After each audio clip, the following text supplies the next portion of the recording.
வணக்கம். இன்றைக்கி நம்ம சேனலில் என்ன பார்க்க போகிறோன்னு பார்த்தீங்கன்னா, ராகி கஞ்சி தான். அந்த ராகி கஞ்சி எப்படி செய்ய போகிறோன்னா, ராகியை நம்ம நைட்டே ஊற வச்சுட்டு அதுலேருந்து பால் எடுத்து தான் இன்றைக்கி கஞ்சி செய்ய போகிறோம். அதுக்கு நான் ராகியை ஓவர் நைட் ஊற வச்சுட்டு இப்போ நல்லா வாஷ் பண்ணி எடுத்துக்கிறேன். நல்லா 2-3 டைம்ஸ் நம்ம நல்லா வாஷ் பண்ணிக்கணும் ராகியை. ஈவினிங் செய்ய போகிறீங்கன்னா காலையிலே ஊற வச்சிட்டோம்னா ஈவினிங் நம்ம அதை செய்யலாம். இல்லைனா நம்ம காலையில் பிரேக்ஃபாஸ்ட்டு கொடுக்க போகிறோன்னா ஓவர் நைட் ஃபுல்லாகவே அதை சோக் பண்ணணும். நான் நல்லா வாஷ் பண்ணி எடுத்துக்கிறேன்.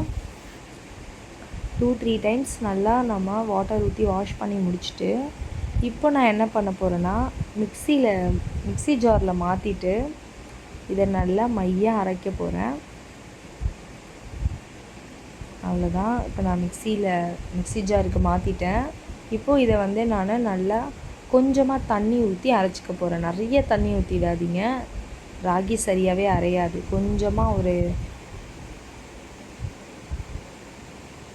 1/2 கிளாஸ் தண்ணி ஊற்றிட்டு நான் நல்லா அரைச்சி எடுத்துக்கிறேன். அரைச்சிட்டதுக்கப்புறம் பார்த்திங்கன்னா இப்படி தான் இருக்குது. இதை நான் வடிகட்டி வச்சு நல்லா ஃபில்டர் பண்ணிக்க போகிறேன். ராகி ஒன்று கூட இருக்கக்கூடாது, ஒன்லி மில்க் மட்டும்தான் இருக்கணும். ஏன்னா ராகியோடு நம்ம குக் பண்ணிட்டோன்னா குழந்தைக்கு டைஜெக்ஷன் ஆகாது. அதனால் 2-3 டைம்ஸ் நல்லா நான் அதை ஃபில்டர் பண்ணி எடுத்துக்கிட்டேன். இப்போ பார்த்திங்கன்னா அதில் கொஞ்சமாக ஸ்வீட்காக நான் ப்ரௌன் சுகர் ஆட் பண்ணுறேன்.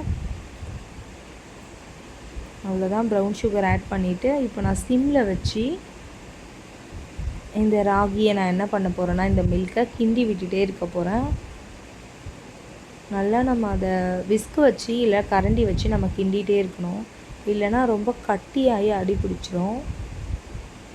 இது கூட நீங்கள் வேறு எதுவும் மில்கெல்லாம் ஆட் பண்ண வேண்டாம். இதை நீங்கள் சிம்மில் வச்சு நீங்கள் கிண்டி விட்டுட்டே இருந்தாலே போதும். இது திக்கான கன்சிஸ்டன்சிக்கு நம்மளுக்கு வந்துடும்.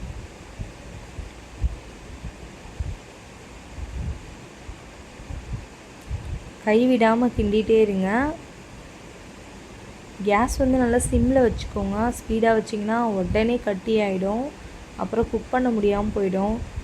எப்படி பார்த்தாலும் 7 to 8 மினிட்ஸாவது நம்ம குக் பண்ணணும், இல்லைனா பேபிக்கு டைஜெக்ஷனே ஆகாது. நான் 7 to 10 மினிட்ஸ் வரைக்குமே நான் சிம்மில் வச்சு நல்லா நான் குக் பண்ணி எடுத்துக்கிறேன்.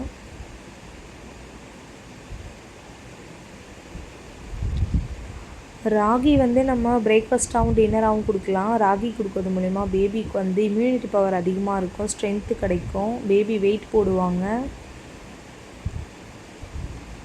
ராகியில் நிறைய சத்து இருக்குது. உங்கள் பேபிக்கு கண்டிப்பாக ராகி கொடுங்க.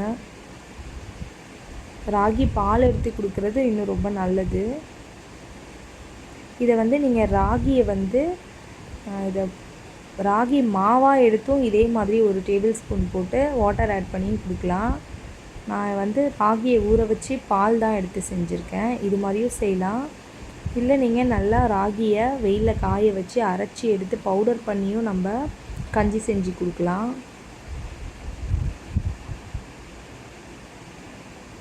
இப்போ பாருங்கள், நல்லா திக்கான ஒரு கன்சிஸ்டன்சிக்கு வந்துடுச்சு.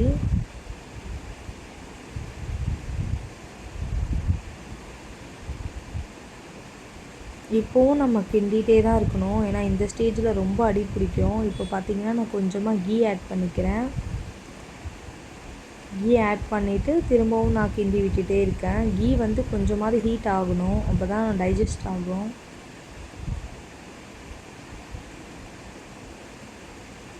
கொஞ்சம் திக்காகிடுச்சு.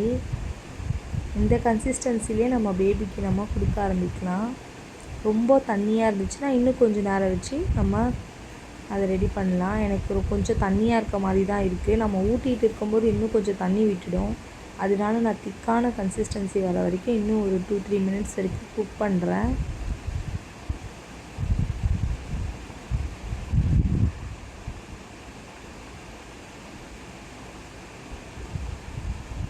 நம்ம இது மாதிரி கிண்டும்போது அடி பிடிக்காது, வேஸ்ட் ஆகாமல் இருக்கும். நம்ம அப்படியே விட்டுட்டோம் அப்படின்னா எல்லாம் அடி பிடிச்சி சாப்பிடும்போது பேபிக்கு ஸ்மெல் வரும், சாப்பிட மாட்டாங்க.